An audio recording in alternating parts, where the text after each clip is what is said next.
Bismillahirrahmanirrahim. Assalamualaikum warahmatullahi wabarakatuh dan salam sejahtera. Salam satu Malaysia saya ucapkan kepada tuan-tuan dan puan-puan sekalian. Bersyukur kehadrat Allah kerana dengan izin serta limpah kurnia daripadanya dan dapat kita bertemu pada hari ini dalam program Coffee Hour Talk Speak Out for Nature pada petang yang berbahagia ini. Hadirin sekalian, perlu saya memperkenalkan ahli panel kita pada hari ini. Kita sedia maklum seiring dengan pembangunan yang pesat pada masa kini, pelbagai projek sosioekonomi dijalankan dengan begitu rancak. Namun secara tidak sedar, alam sekitar sudah terjejas. Kita sebenarnya tersepit di antara keinginan menjadi sebuah negara maju dengan alam sekitar yang perlu dipelihara. Untuk melihat fenomena ini dengan lebih jelas, program ini dianjurkan bagi membincangkan fenomena ini dengan lebih spesifik dan bermaklumat. Sebelum mengupas tajuk ini dengan lebih mendalam, lebih dahulu mari kita berkenal dengan ahli panel kita pada hari ini. Bersama kita hari ini ialah Dr. Azra Munira Mataud yang merupakan seorang ahli akademik, penyelidik dan perunding alam sekitar yang bersemangat dengan pelbagai kemahiran dan pengalaman sejak tahun 2000 lalu.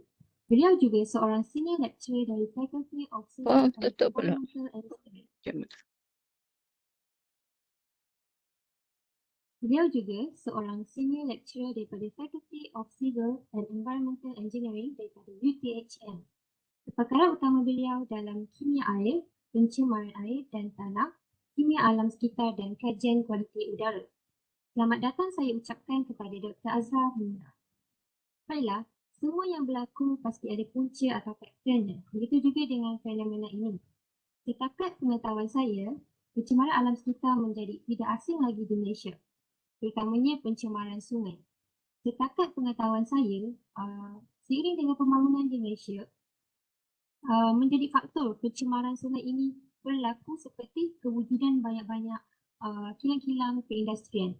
Sebagai contoh, fenomena pencemaran sungai Kim Kim di Pasir Gudang Johor. Walau bagaimanapun, pembangunan memberi kesan walaupun pembangunan memberi kesan positif kepada negara, ekonomi dan masyarakat dari segi peningkatan pendapatan dan taraf hidup, namun tidak dapat dinafikan bahawa pembangunan juga mempunyai dampak negatif terhadap alam sekitar akibat pembangunan yang tidak pusat. Baiklah, terdapat beberapa soalan yang ingin ditujukan kepada panel kita pada hari ini. Oleh itu, mari kita dengar pendapat daripada Dr. Azra tentang persoalan ini. Dr. Azra telah terlibat dalam banyak aktiviti yang melibatkan sungai dan sebagainya. Penyelidikan, pengajaran, kolaborasi, strategik dan lain-lain. Melalui pengalaman ini, boleh Doktor kongsikan bersama kami status sungai-sungai di negara kita. Silakan Doktor.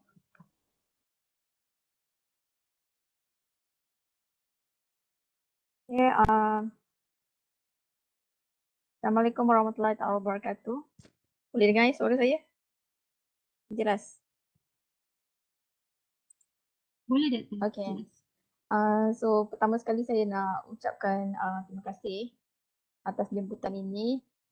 Terima kasih kepada semua organizer, penganjur program pada petang ini, Coffee Talk. Saya dimaklumkan MNS juga terlibat untuk co-organize, untuk sponsor, terlibat dalam collaboration untuk program ini.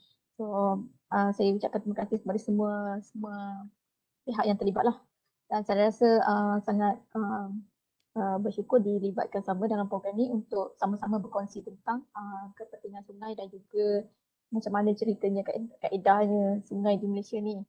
Okey, saya bagi pihak ni daripada UTHM, walaupun saya terlibat dengan kebanyakan program ataupun yang melibatkan Sungai Kim Kim, contohnya saya ada terlibat samalah dengan rakan strategi ataupun dipanggil sebagai jawatan kuasa saintifik daripada UTM yang diketuai oleh Prof. Hashim. Okey, jadi sepanjang saya terlibat ni ada banyaklah perkara-perkara yang saya nampak yang kita boleh ambil maklum, ambil pengajaran, ambil iktibar daripada apa yang berlaku. Jadi berbalik semula kepada soalan yang ditanya oleh saudari Fazira tadi tu, bagaimana status sungai, apa yang saya boleh katakan secara apa ni, generalnya macam sungai di Malaysia ni kita boleh kategorikan dia sebagai upstream, middle stream dan juga downstream. Jadi kalau macam kebanyakan sungai-sungai di bahagian upstream ni, dia punya kualiti dia adalah lebih baik, jauh lebih baik berbanding middle stream dan juga downstream. Jadi macam belum ada gangguan aktiviti manusia lagi. Jadi kita boleh dikatakan yang sungai di peringkat upstream, contohnya dia banyak adalah dalam classification 1 atau 2 macam tu. Jadi untuk middle stream, okey, di bahagian sungai middle stream, bahagian pertengahan, kita dah mula banyak aktiviti. Okey, dah banyak aktiviti masuk ke situ daripada commercial, daripada residential, daripada agriculture, so point source, non-point source, maksudnya secara masuk secara saluran ataupun masuk secara surface runoff, air larian permukaan. So dia dah mula start pencemaran. Jadi kategori di situ lebih kepada kelas 2 dan juga kelas 3. Tapi bila pergi ke downstream, so dia di situlah bermula accumulated daripada upstream dan juga middle stream. Jadi ditambah lagi dengan aktiviti manusia yang berbentuk saluran yang ada waste melalui saluran dan juga effluent melalui surface water runoff. Jadi dia menambahkan lagi dan selalunya di downstream classification dia lebih kepada 4 atau 5. Jadi dalam kajian yang telah dibuat sebelum ni pun kajian mendapati, statistik mendapati 53% lembangan sungai di Malaysia boleh dikelaskan sebagai air bersih. Manakala 42% boleh dikelaskan sebagai sungai tercemar. Okey, jadi secara mudahnya macam apa yang kita boleh lihat di sini ialah kualiti sungai itu bergantung kepada berapa banyak aktiviti manusia dan juga berapa banyak effluent yang masuk ke sungai tersebut ataupun pembuangan sungai yang berlaku di sungai tersebut. Jadi sebenarnya untuk status sungai ni pun kita ada peluang lagi selagi sungai tu belum lagi dikatakan sebagai sungai yang mati. Jadi kita masih ada peluang untuk memperbaiki sungai itu, menghidupkan semula sungai itu dan melestarikan sungai itu supaya dia menjadi sumber air yang bersih dan memberi kehidupan yang sihat kepada kita semua. Jadi saya rasa Fazira itu saja kot daripada saya.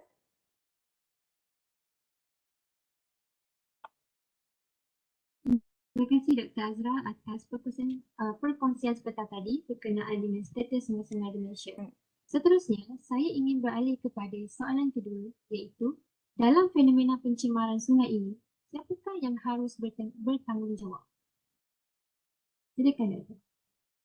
Okey, berkenaan dengan soalan siapakah yang harus bertanggungjawab ni, dia macam ni.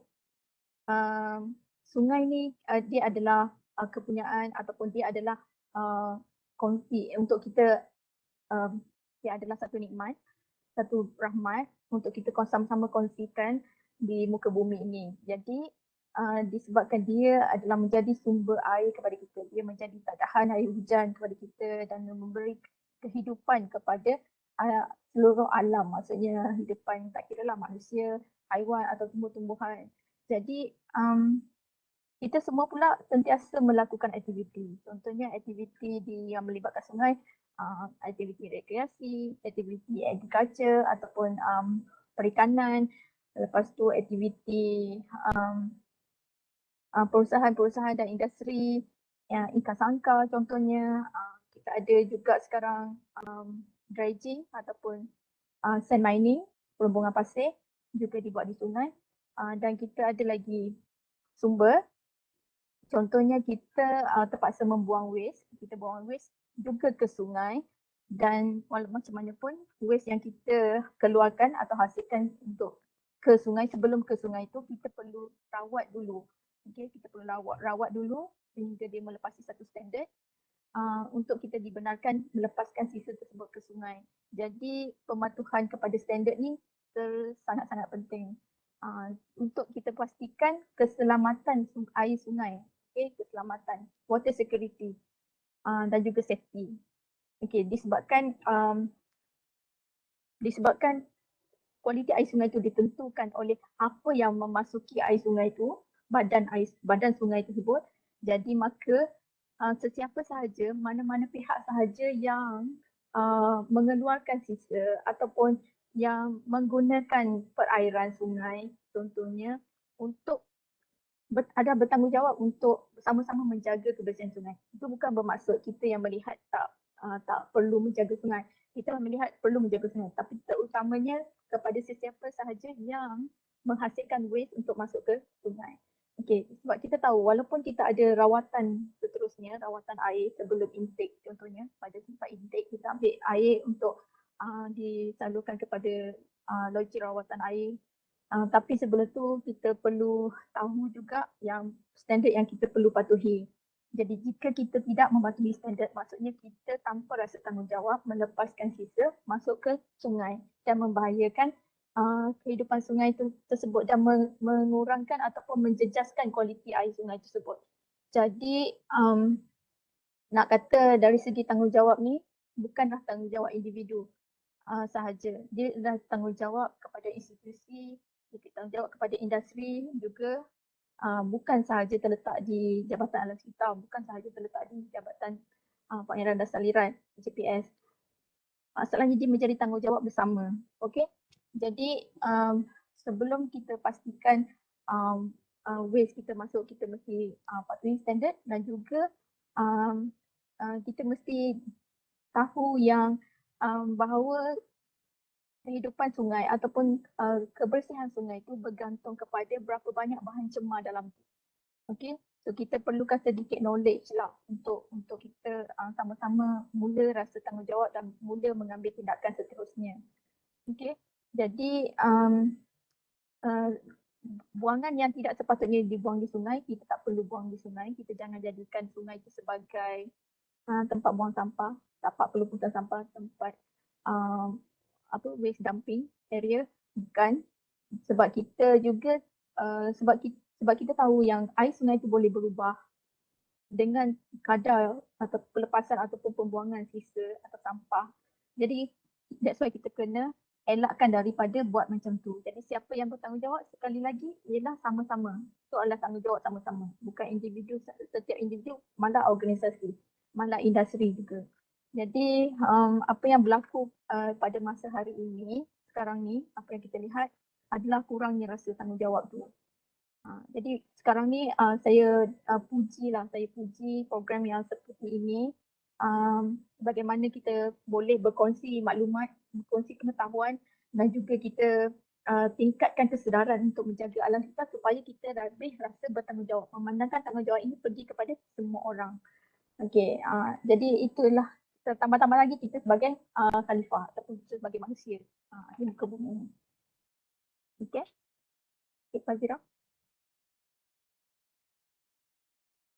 Terima kasih Dr. Azra. Okay, sekarang sudah terang lagi bersama bahawa tidak kira sungai ataupun menjaga alam sekitar ni merupakan tanggungjawab bersama. Seperti Dr. Azra kata tadi, sebentar tadi, selagi sungai itu tak diklasifikasikan sebagai sungai mati, maksudnya kita masih ada harapan untuk sama-sama selamatkan sungai kita. Dan knowledge itu penting untuk semua orang ada kesedaran untuk sama-sama ada rasa tanggungjawab tu terhadap sungai. Betul. Okey, seterusnya saya ingin bertanya secara ringkas tentang pendapat Dr. Azra. Melalui pandangan doktor, apakah yang akan terjadi pada 5 atau 10 tahun dari sekarang jika sungai tak dirawat? Silakan Doktor. Okey, kita berada pada tahun 2021 sekarang.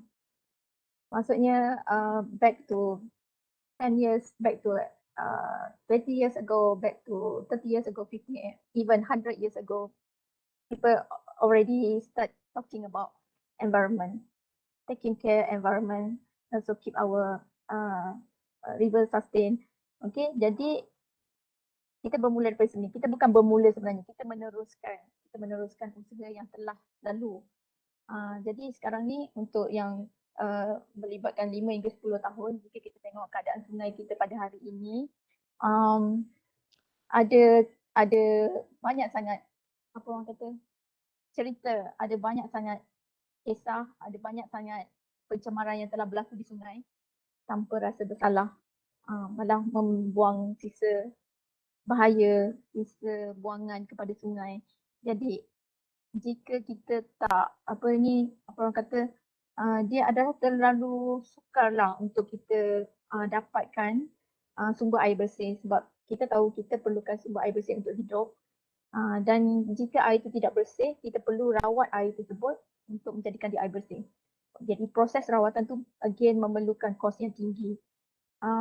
Melibatkan banyak sangat bahan kimia dan melibatkan banyak sangat proses dan juga pihak-pihak yang tertentu yang terlibat, agensi tertentu yang terlibat. Jadi kita pandai komplainkan, kita pandai buat aduan jika kualiti air kita tak bersih.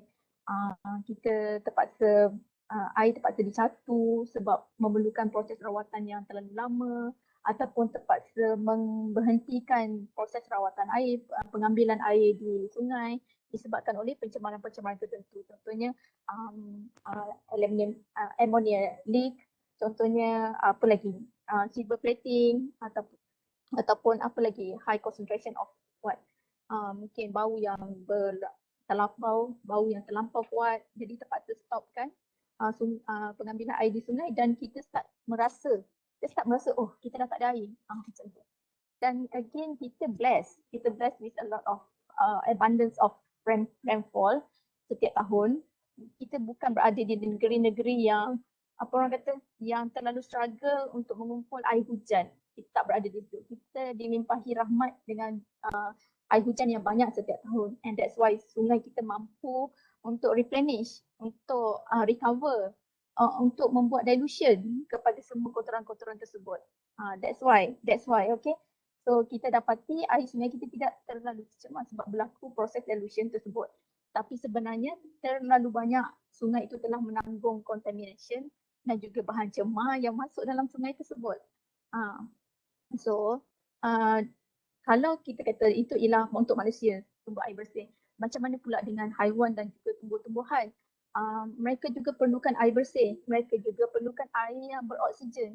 Jika contohnya manusia perlukan 21% oksigen dalam udara. Okay, kita ada percentage of gases dalam composition of air. Jadi if the oxygen less than 21%, then it might be struggle for us to breathe the oxygen from the air. Jadi sama juga macam kehidupan di air, mereka memerlukan sekurang-kurangnya 5 mg per liter ataupun 7 mg per liter dissolved oxygen. What happen if the dissolved oxygen suddenly drop until 1 mg per liter or not even single milligram per liter of dissolved oxygen? What happened to them? They must be gasping, they must be suffocate to get the oxygen from the water. That's why if you can see the title of this, I choose the title, Ikan Mati Kelemasan di Sungai. Ikan di sungai mati kelemasan. Because of what? Because ikan shouldn't be drowning. Dia tak sepatutnya lemas. Okay, dia pandai berenang. So the only thing yang menyebabkan dia lemas adalah lack of oxygen. So kalau kita tidak merawat sungai kita tidak menjaga kebersihan atau menjaga kualiti air sungai kita, automatically the oxygen level will drop and then no more life, no more aquatic life, no more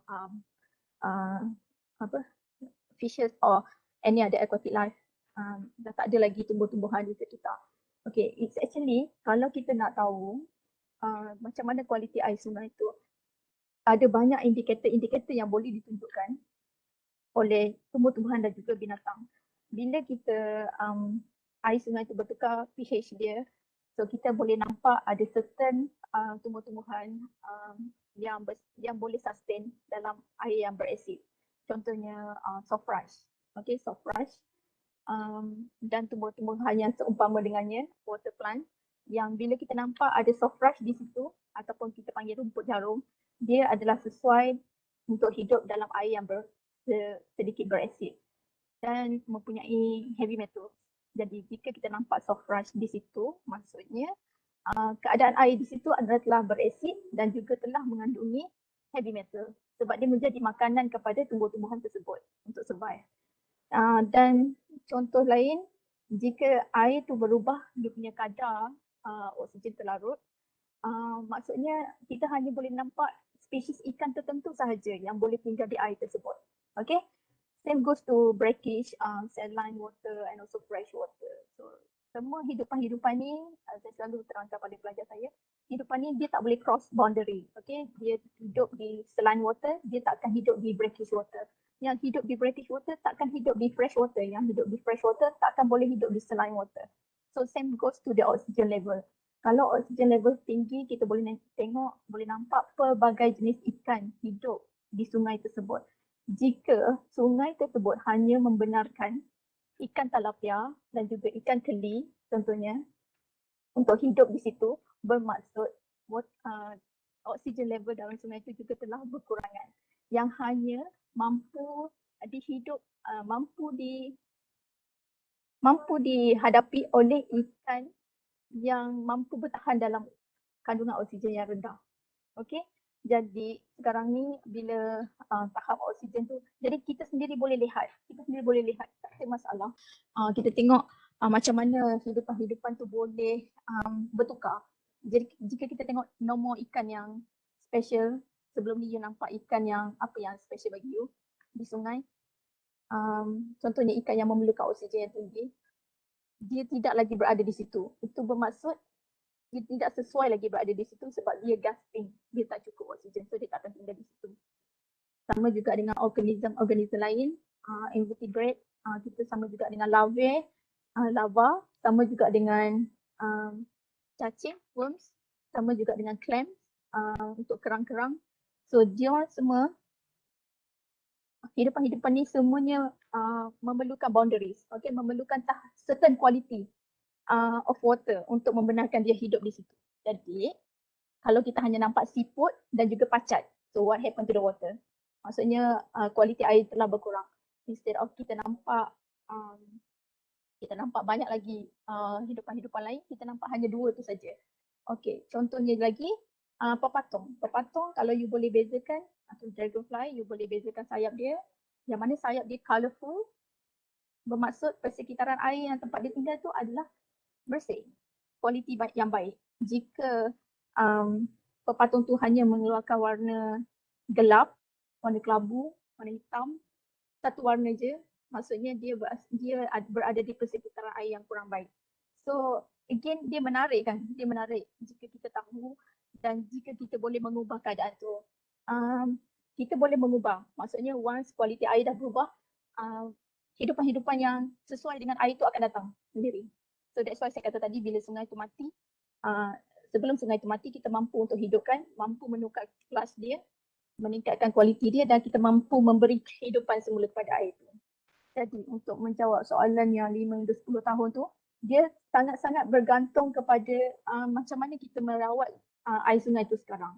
Jika kita tidak mempedulikan, kita tidak cakna, kita tidak ambil kisah pun tentang kualiti air, dan itulah yang hanya mampu kita serahkan atau kita sampaikan kepada generasi akan datang.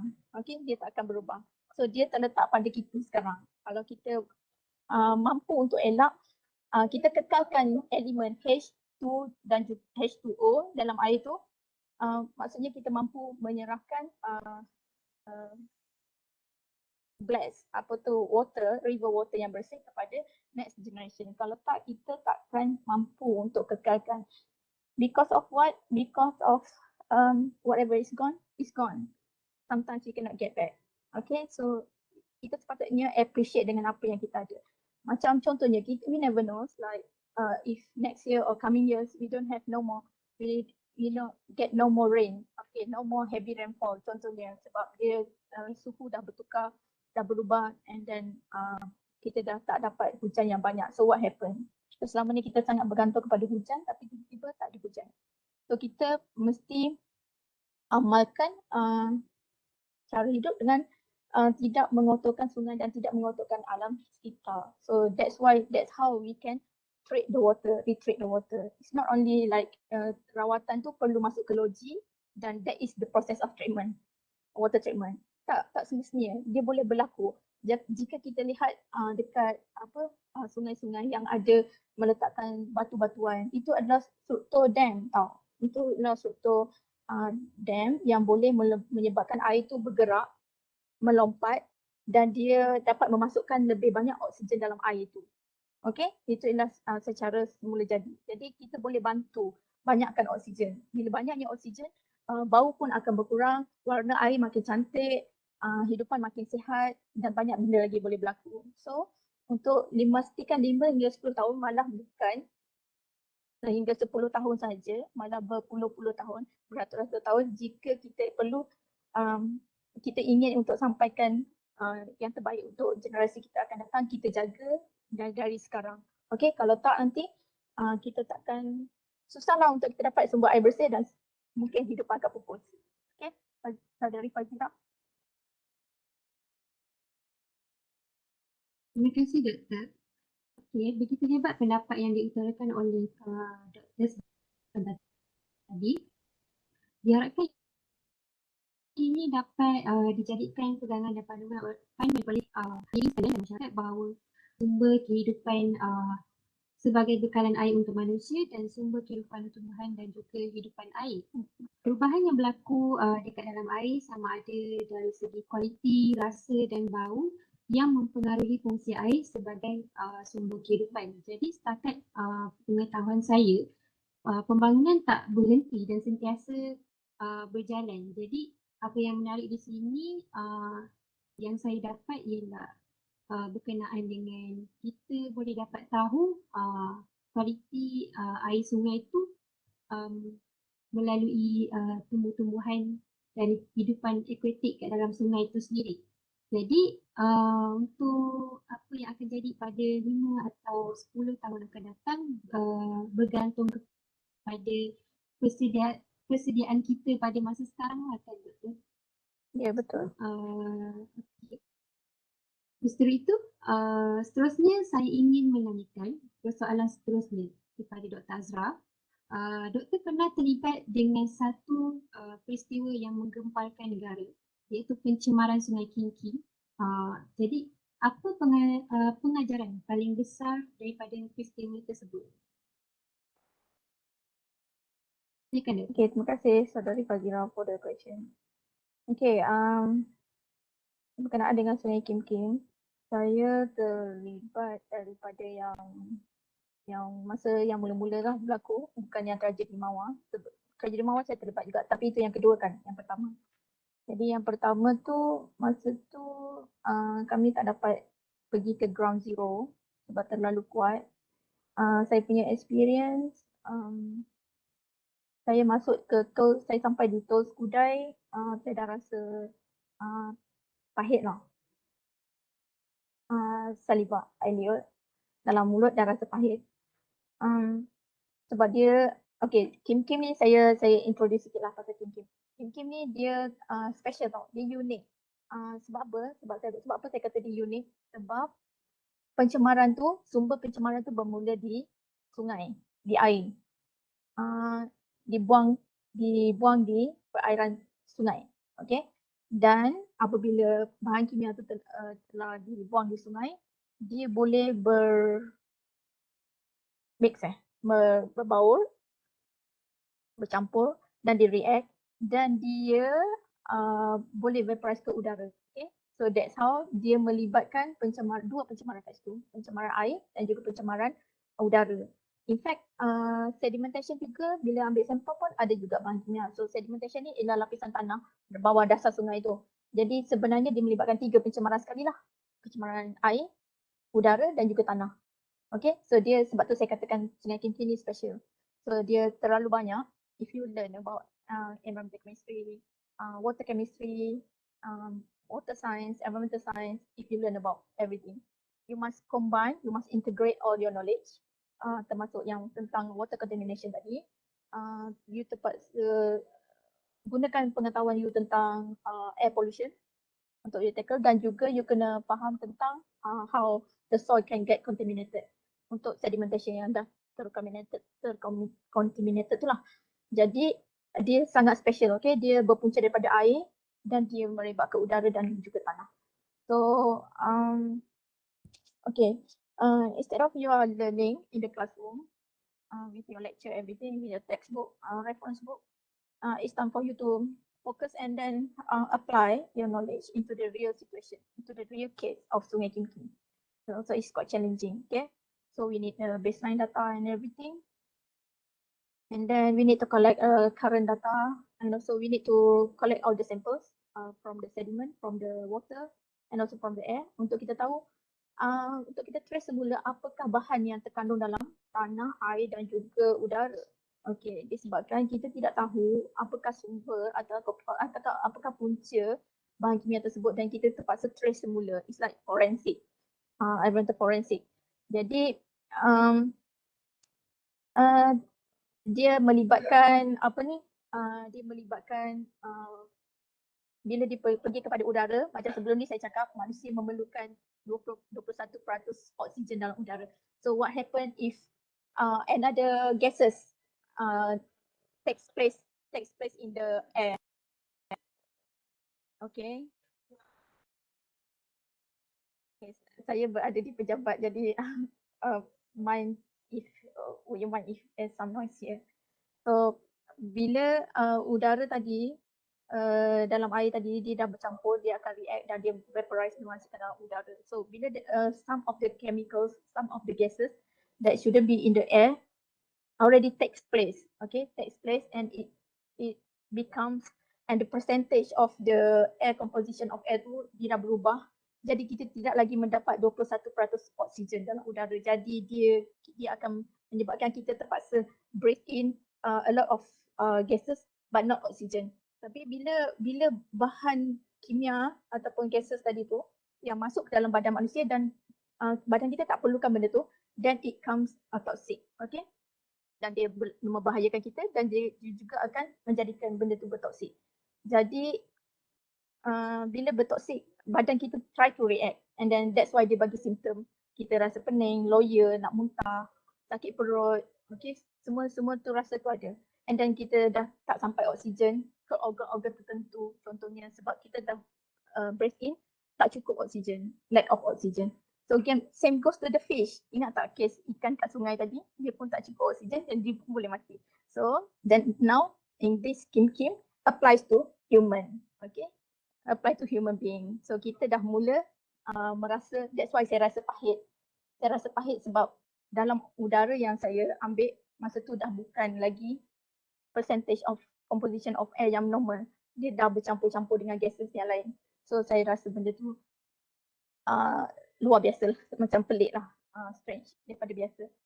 Jadi macam Sungai Kim ni, that's why bila kita buat satu-satu pencemaran, kita create satu pencemaran without thinking of the impacts, of the consequences after the action that we already put in. That's why dia menjadikan dia satu benda yang complicated dan rumit. Okay, apatah lagi jika kita memberikan satu yang dalam amount yang terlalu banyak, yang tidak mampu ditanggung oleh alam tersebut. Contoh alam yang saya cakap ni, udara, air dan juga tanah. Okay, kita ada certain level tau. Badan kita pun ada certain level untuk kita accept toxicology, untuk kita accept satu abnormalities untuk badan kita. Same goes to water body.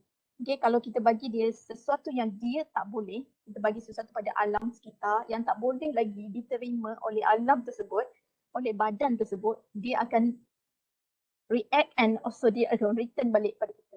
Okay, so it's a way of how the water body reacts and also return it to us. Dia akan return, masalahnya dia akan return pada semua lah. So yang berlaku ialah semua di penduduk di sekitar Sungai Kim tu terpaksa menghadapi dan juga terpaksa merasai perbezaan disebabkan perbezaan udara tersebut. Jadi terlalu banyak sebenarnya pengajaran, lesson learn daripada tragedi Sungai Kim ni. Okay, a part of environmental concern, dia ada juga health concern, okay. So kita tak nak tadi bila kita dah ambil oksigen, ambil bahan atau gas selain daripada oksigen, maksudnya badan kita tidak dapat menghantar oksigen ke organ-organ badan yang tertentu, jadi dia akan berlaku failure di situ. Jadi bila dia berlaku failure dan badan kita dah tak boleh terima, maksudnya badan kita akan sakit. Jadi sama juga dengan alam, dia juga tak boleh nak terima yang berlebihan. Jadi saya nak bagi tahu di sini bahawa jika kita lihat sungai tersebut yang panjang 14 hingga 15 kilometer dengan certain kelebaran, maksudnya kita boleh tahu berapa volume air tersebut. Jika certain contamination, with certain concentration yang kita bagi kepada air tersebut, jika dia tidak dapat cater atau tanggung semua bebanan contaminants tersebut, dia akan menjadi rosak. Dia tak dapat nak self react lagi, dia tak dapat nak self purify lagi. So yang immediate kita boleh tengok ikan-ikan tu mati, terapung. Okay, pokok mati, tumbuhan mati. So that's how it comes to the end. Dia tak boleh nak tanggung lagi, so dia habis kat situ je. Dan air tu kita perlu rawat. Kalau kita tengok proses Sungai Kim tu sendiri, macam air tu kita perlu hantar ke pusat rawat, pelupusan dia sendiri, kualiti alam maksudnya. Jadi dia terpaksa dirawat di luar kawasan tu. Okay, dan pengajaran yang kita dapat terlalu banyak, iaitu contohnya macam once kita dah rosakkan, agak sukar untuk kita dapatkan semula. Okay, benda yang telah kita rosakkan tu.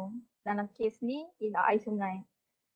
Kita perlu banyakkan kerja-kerja, proses rawatan, proses recovery untuk sungai tu hidup semula. Dan kesannya kita terpaksa tanggung lah. Hidupan buat sementara, hidupan takkan ada, jadi later on slowly baru dia akan come back to normal partially. Okay, dia tak terus overall macam tu. So kita belajar juga daripada ketamakan, greediness, daripada penting diri, selfish, kita sebenarnya boleh merosakkan alam sekitar. Okay, dan juga mengancam nyawa manusia dan juga kesihatan mental. Ada yang trauma yang sangat teruk. Sebab kami di U4S, kami bergabung 4 universiti, UTHM, UTM, USIM dan juga UTM. So USIM menjalankan kajian tentang trauma, kesan trauma kepada penduduk setempat daripada Sungai Kim ni. Jadi bila bau asap pun dah pengsan sebab dia terlalu trauma dengan apa yang berlaku. Okay, apa yang seterusnya, apa yang manusia beri kepada alam, alam akan react dan kembali semula kepada manusia. So that's the formula, how what you give, we get back in return. So that is how the natures work. Seterusnya alam sekitar, termasuk udara, air dan tanah, masing-masing mempunyai had yang tersendiri. Jadi kita tak boleh bagi dia over limit. Okay, kita kena tahu limit dia, kita kena tahu apa keupayaan dia untuk menanggung. So kita tak tahu, kita main dam je, kita buang certain 5 tong, kat sini kita buang 10 tong, kat sini kita bagi dia effluent. Sebenarnya sungai tu kurus je, okay? Dan flow dia pun tidak begitu kuat. Maksudnya untuk menolak, untuk dilute semua bahan cemar yang kita masukkan. Jadi dia mempunyai had lah, itu maksudnya dia mempunyai had. Okay, seterusnya kesan kemusnahan atau kerosakan bukan kepada sungai saja, malah haiwan, tumbuh-tumbuhan, manusia dari segi jangka masa pendek dan juga jangka masa panjang. Jadi kalau kita tengok in short run, apa kesan kita boleh tengok? Trauma di kalangan penduduk, kita boleh tengok air yang berubah, kehidupan yang mati, udara yang kotor. Dari segi long term macam mana? So dia ada dua kesan tu lah, kesan long term dan short term. Dan seterusnya sesuatu yang telah kita musnah susah untuk recover. Maksudnya kalau kita tengok sekarang pun bukan sepenuhnya lagi Sungai Kim to recover.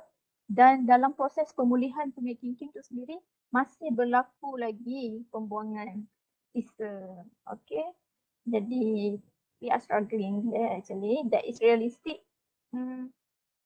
Yang mana ada pihak yang bersungguh-sungguh untuk menyelamatkan Sungai Kintim, memulihkan Sungai Kintim, melestarikan Sungai Kintim, tapi ada juga pihak-pihak lain yang sentiasa memberi beban kepada sungai tersebut. Okay, that's why saya menggunakan perkataan memberikan beban, sebab kita tahu sungai itu mampu tak bertahan sebanyak mana, tiba-tiba dia dapat overload dan terlalu besarlah bagi dia dan dia tak mampu nak tanggung lagi. Dan juga dia menjejaskan kehidupan penduduk setempat dari segi kesihatan, keselamatan dan juga sumber pendapatan. Kalau kita tengok sepatutnya kat situ ada nelayan untuk tangkap ikan, sekarang no more sebab tak ada ikan. Kalau kita tengok sebelum ni tak ada masalah kesihatan, tapi selepas tu ramai yang ada masalah kesihatan. Dari segi keselamatan pun penduduk tidak dapat keluar bekerja selama beberapa tempoh yang agak panjang disebabkan udara yang belum pulih. Okey, sebelum tu masa tu kita tak ada COVID lagi. Tapi kita sudah tak boleh keluar disebabkan dan kita dah mula pakai mask disebabkan udara yang telah tercemar. Okey, itu masa tu belum COVID lagi, tapi dah kena pakai mask tu. Dan juga kena pakai PPE yang sesuai lah. Okey, jadi jika pencemaran-pencemaran ni berulang, maka dia akan menyebabkan kos rawatan yang tinggi lah.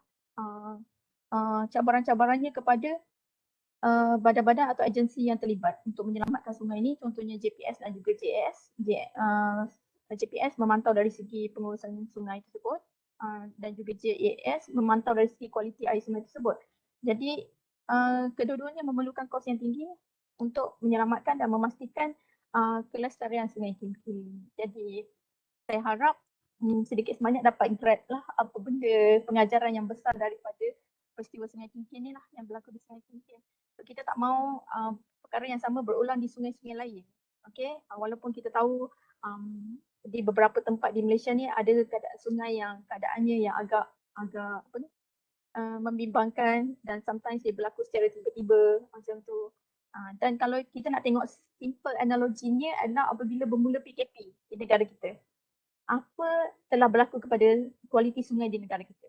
Kita dapati semua makin baik kan, makin cantik air dia semua, udara makin bersih. So itulah nature yang sebenarnya. So begitu jelas sekali menunjukkan yang aktiviti manusia ni yang menyebabkan alam kita berubah bentuk. Dan bila kita tengok masa PKP tu semua kualiti semakin baik, maksudnya kita masih ada peluang lagi untuk memperbaiki keadaan tu. Okay, itu yang saya cuba nak sampaikan. Okay, Cik Fazura.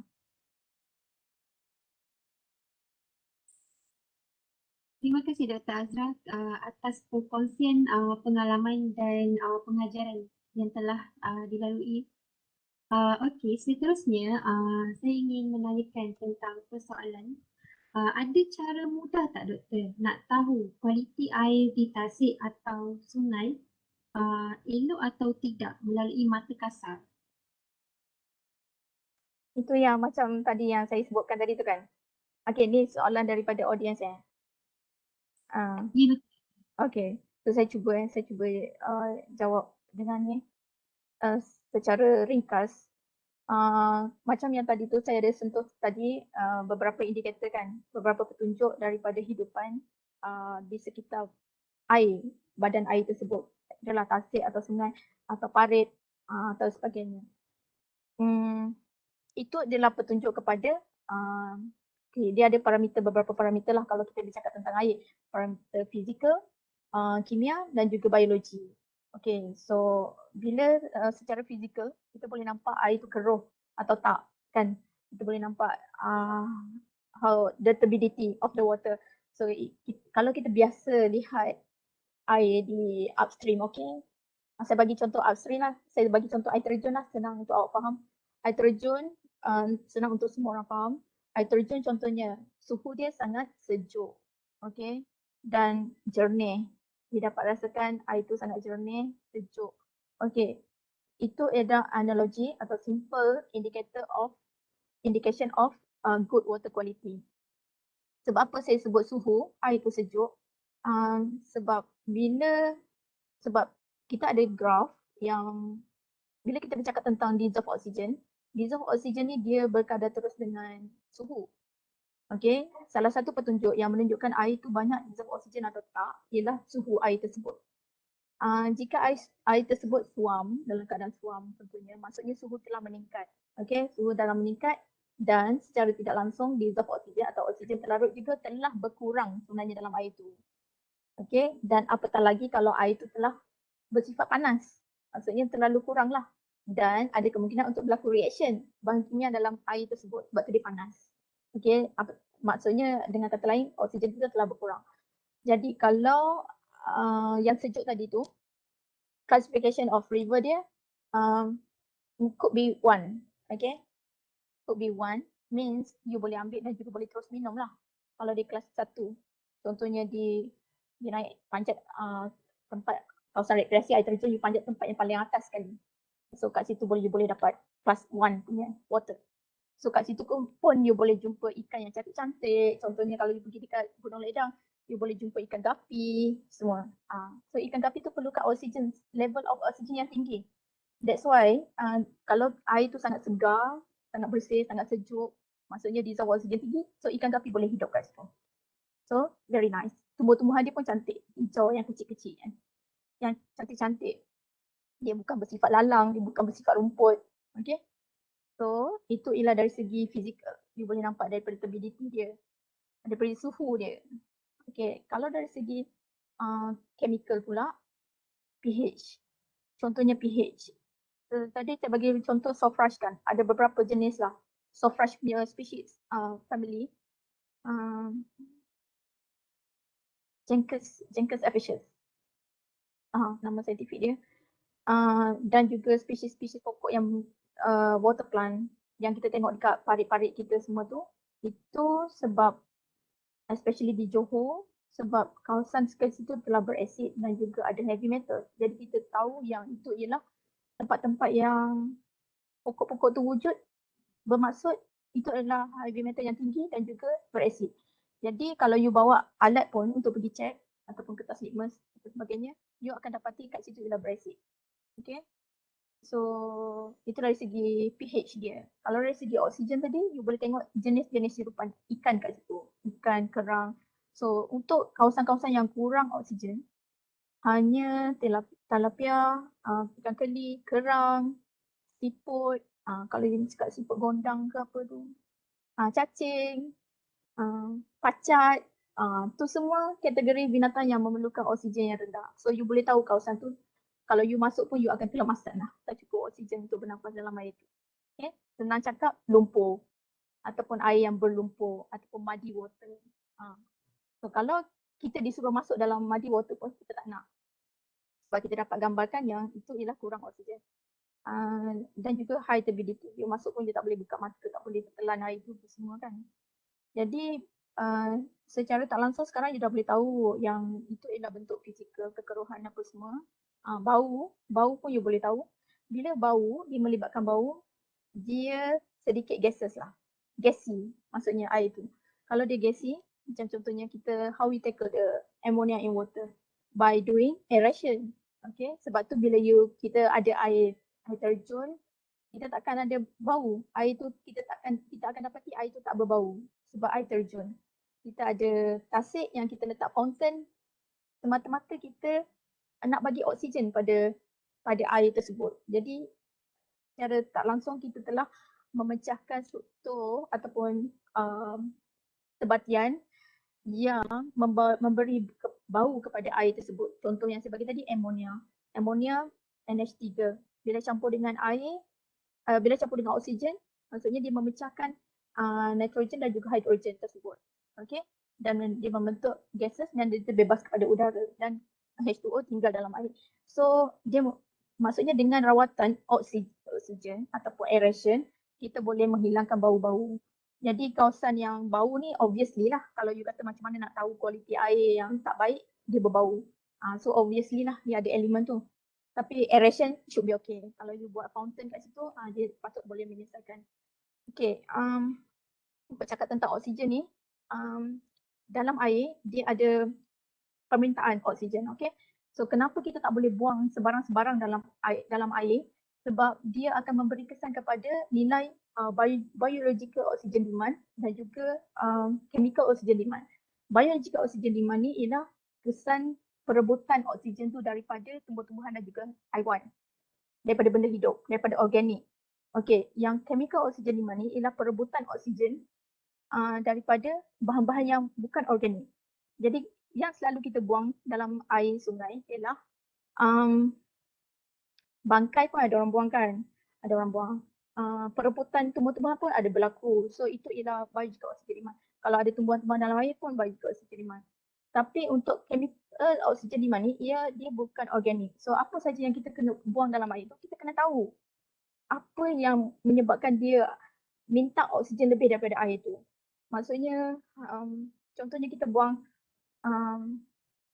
aluminium contohnya. Kita buang iron, kita buang manganese. So manganese, iron, aluminium ni semua akan ambil oksigen tu daripada air untuk membentuk sebatian baru yang stabil. Okay, so dia dah ambil oksigen, no more oksigen. So that is one of the way macam mana oksigen tu boleh berkurang. Yang BOD ni pula dia daripada hidupan. So hidupan tu bernafas, so dia ambil oksigen juga. Bila kedua-dua ni berebut, so dia akan berkurang oksigen.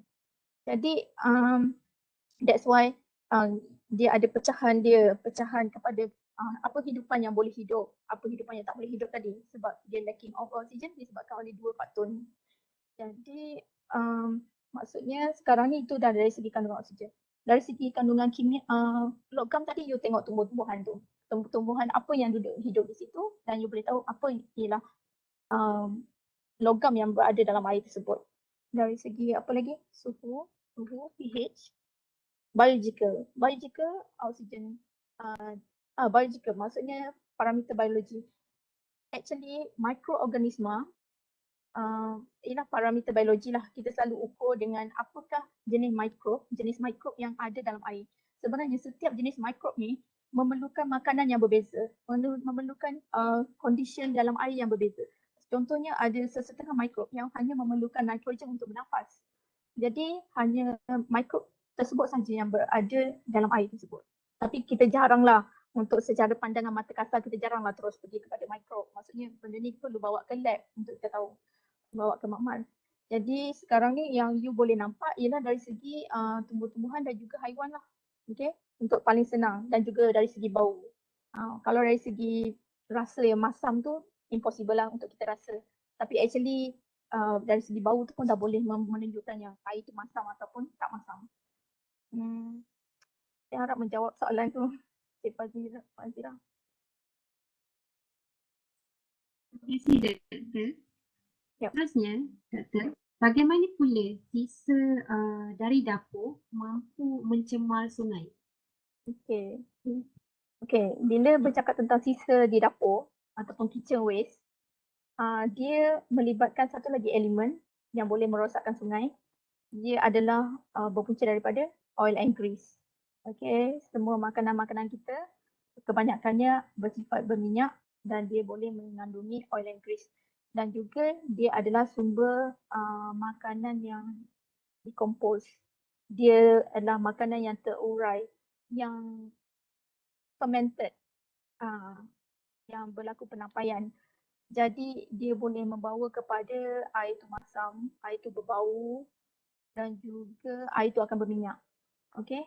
Contohnya jika kulit ayam kita buang ke sungai. Okay, kulit ayam yang dibuang di sungai dia mengandungi lemak pada kulit ayam tersebut. Jadi lemak pada kulit ayam tu akan menyebabkan air itu berminyak disebabkan oleh oil and grease tadi itulah, fat, oil and grease. Jadi memang kita nampak senang. Contohnya kalau kita dapati gerai-gerai makanan berada di tepi sungai. So dia air basuhan pinggan, sinki, waste daripada sinki tu dan juga lebihan makanan dicampakkan atau dibuang di sungai, disalurkan ke sungai. Jadi ini ialah point source pollution, okay, yang bertitik, sumber pencemaran yang bertitik, dan sepatutnya dia melalui proses rawatan tertentu sebelum dibenarkan untuk alir ke sungai. Tapi jika sumber aliran itu sumber effluent itu tidak dirawat, maka dia akan memberi pencemaran kepada sungai tersebut. Dan jika benda ini berleluasa, dia akan lebih teruk lagi keadaannya. Jika kita dapat satu kandungan oil and grease melalui satu effluent, bayangkan jika ada 10 gerai makanan di situ, 10 restoran makanan di situ dan kuantitinya adalah darab 10 atau mungkin darab lebih daripada itu. Jadi dia secara tak langsung, secara estetiknya kita dah boleh nampak dah sungai itu akan berminyak di permukaan atas. Okay, ada lapisan minyak di permukaan atas. Macam mana you nak nampak oil, dia punya oil surface tu, dia macam cermin lah. Dia nampak oily, berkilat dan dia macam cermin. So itu adalah minyak actually. Dan dia menghalang daripada oksigen untuk masuk dalam air dan juga dia menghalang cahaya matahari untuk masuk dalam air. So dia lebih menerukkan lagi lah keadaan sungai tersebut jika lapisan atas tu ditutupi dengan lapisan oil and grease.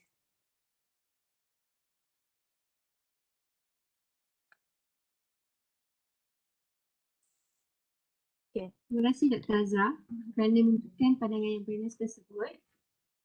Betul, jika diteliti memang benar pencemaran banyak dicetuskan oleh manusia itu sendiri. Jadi apabila keuntungan ni tergambar di hadapan mata, jadi nilai murni itu tidak lagi menjadi pegangan dan yang mendirikan lagi semua penduduk dunia merasai kesan negatifnya walaupun hanya segelintir saja yang melakukan kerosakan tersebut. Terima kasih Dr. Azra. Demikianlah pandangan-pandangan daripada panel jemputan kita pada kali ini. Terima kasih saya ucapkan kepada Dr. Azra kerana sudah hadir dan meluangkan pendapat Fazira, saya nak berkongsi sedikit tentang peringatan yang Allah bagi pada kita dalam Quran, boleh? Untuk sebagai closing lah. Boleh Dr. Okay. Maksudnya sekarang ni jika kita lihat dalam Al-Quran ada sebutkan kan, ada ceritakan macam mana Allah menciptakan hujan tu melalui beberapa proses. Contohnya surah Ar-Rum ayat 48. Allah menciptakan hujan. Dan pada surah Ar-Ra'd ayat 3, bagaimana Allah menciptakan bumi, gunung-gunung dan sungai-sungai. Okay, that's why saya kata itu sebagai satu rahmat tadi. Dan daripada surah An-Nahl ayat 10 hingga 11, bagaimana air hujan tu bermanfaat dan menyuburkan tanaman dan juga ternakan haiwan-haiwan. Jadi air hujan tu telah pergi ke sungai dan dia memberi hidupan contohnya. Dan surah Hud ayat 61, Allah perintahkan manusia supaya memakmurkan bumi yang Allah ciptakan, termasuklah semua bukit-bukit, tumbuh-tumbuhan, haiwan dan juga air sungai. Dan surah Ar-Rum ayat 41, Allah ingatkan kita bahawa akan berlaku kerosakan di darat dan di laut disebabkan oleh tangan-tangan manusia sendiri. Dan Allah izinkan untuk benda tu berlaku, kerosakan tu, Allah mahu manusia merasakan sebahagian daripada perbuatan-perbuatan manusia itu sendiri untuk manusia insaf dan juga kembali kepada yang kebenaran yang sebenar lah. Jadi sebenarnya peringatan-peringatan ni dah komplit dalam Al-Quran. Cuma kita je tidak melaksanakannya dan peringatan demi peringatan pun dah diberi. So bila kita berlaku baru kita terasa lah, tapi sebenarnya dalam Al-Quran dah banyak cerita. Itu saja. Fazira. Okey, terima kasih Dr. Azra atas pandangan tersebut. Saya tertarik dengan perkongsian surah-surah tadi. Bermakna Al-Quran ini menjadi panduan dalam kehidupan kita sebagai seorang Muslim. Okey, demikianlah pandangan-pandangan daripada panel jemputan kita pada hari ini. Terima kasih saya ucapkan kepada Dr. Azra kerana sudah hadir dan menyuarakan pendapat pada hari ini. Semoga segala maklumat yang diperoleh dalam program ilmu ini memberi banyak kesedaran kepada kita. Yang dapat disimpulkan ialah pencemaran sebenarnya hasil kerja tangan-tangan rakus daripada sebahagian daripada kita juga. Sewajarnya kita sedar akan bumi ini sajalah tempat tinggal kita. Oleh itu sama-sama kita jaga dan pulih semula keindahan alam sekitar kita. Saya sudahi dengan wabillahi taufiq wal hidayah. Assalamualaikum warahmatullahi wabarakatuh. Sekian, terima kasih.